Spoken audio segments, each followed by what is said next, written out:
Today, there's deeply upsetting and unsettling, sorrowful news about the death of Virginia Giffre, the woman who for too long carried the unbearable weight of trauma, and who ultimately lost her life to the consequences of that burden. Giffre, aged just 41, died by suicide on Friday at her farm in Western Australia, leaving behind three children, a shattered family, and a movement that she helped to ignite. She was uh, not born into ease or protection. From an early age, she suffered abuse at the hands of those who she ought to have been able to trust. By her teens, she was homeless, vulnerable to those like Jeffrey Epstein and Ghislaine Maxwell, who built empires on the exploitation of vulnerable young women. At 17, Giffrey became one of the central victims of Epstein's network. She alleged, credibly and at great personal cost, that she had been trafficked not only to Epstein but to influential figures including Prince Andrew. The now infamous photo shows the teenage Giffrey smiling awkwardly, Prince Andrew's arm wrapped around her waist, while Ghislaine Maxwell stands behind.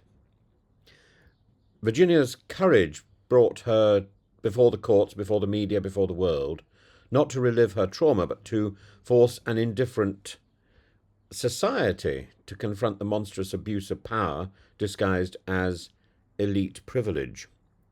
Now, at this moment, there is no certainty that Prince Andrew was directly involved, but there is certainty that Epstein and Maxwell were directly involved, and and that she was used and abused, and that I think is enough. In the years after Epstein's prosecution and death, Giffrey refused anonymity. She founded the SOAR, the SOAR Foundation, to support other survivors of trafficking and abuse. She was not merely a victim, she was a warrior, a beacon for others who had suffered similarly but who lacked a voice. Her legal battles were historic. She sued Ghislaine Maxwell. She sued Prince Andrew, resulting in a multi-million-dollar settlement. Although the prince denied wrongdoing, the very fact of that settlement was a silent admission that there was seriousness in her claims and that she wasn't going to go away quietly. She provided testimony and documentation that helped lead to Maxwell's eventual 20-year conviction. Survivors across the world have acknowledged that they found their strength because Virginia found hers first. Yet the demons she battled were not easily vanquished. In late March, she was involved in a very curious car accident with a school bus near Perth. She posted on Instagram from her hospital bed, stating that she'd been told she had only days to live because of kidney failure. That post, later clarified by her publicist as a mistake meant for a private clinic, a private circle, revealed a woman in profound pain physically and emotionally, and confused about reality and possibility. And in parallel, she was facing legal difficulties at home, including charges of breaching a family violence restraining order after her long marriage broke down. The point is that abuse and betrayal is infectious. The woman who fought so hard for justice was facing crises in almost every corner of her life because her life had been broken by Maxwell and Epstein. On Friday, Virginia Giffrey took her own life, and authorities quickly confirmed that her death, though tragic, was not suspicious. Her death demands more than just a shrug of sadness. It demands reflection.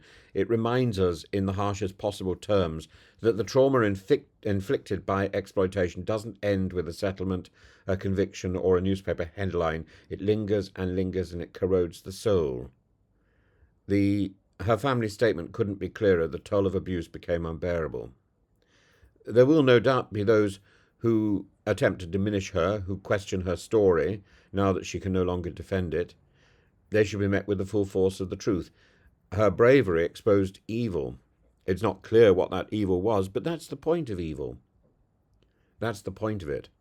Evil doesn't exist. Evil is the absence of good, and to try and define something that isn't there is a spurious and a soulless effort. She wasn't perfect. Who among us is? But she was sincere, dogged, courageous, and that she felt forced to bear her burden largely alone is an indictment not on her but on us, of institutions too slow to believe victims, too quick to defend the powerful, too ready to let survivors simply fade away once their usefulness as a media story has passed. Her her light has gone out. She's left, nevertheless, a brilliant afterglow. Every survivor who speaks out, every case brought against a trafficker, every moment of justice achieved for the exploited bears her fingerprints. She lived with immense courage. In death, she leaves behind a reminder that the fight she began is far from over. This isn't about, I don't think it's about identifying the perpetrators. I think it's about providing support for the victims, and proper support. And I don't think we do that. I think we're too caught up in finger pointing, and we're not caught up enough in support and care. And this isn't meant to be a short epitaph or a tribute to a tribute to Guiffre.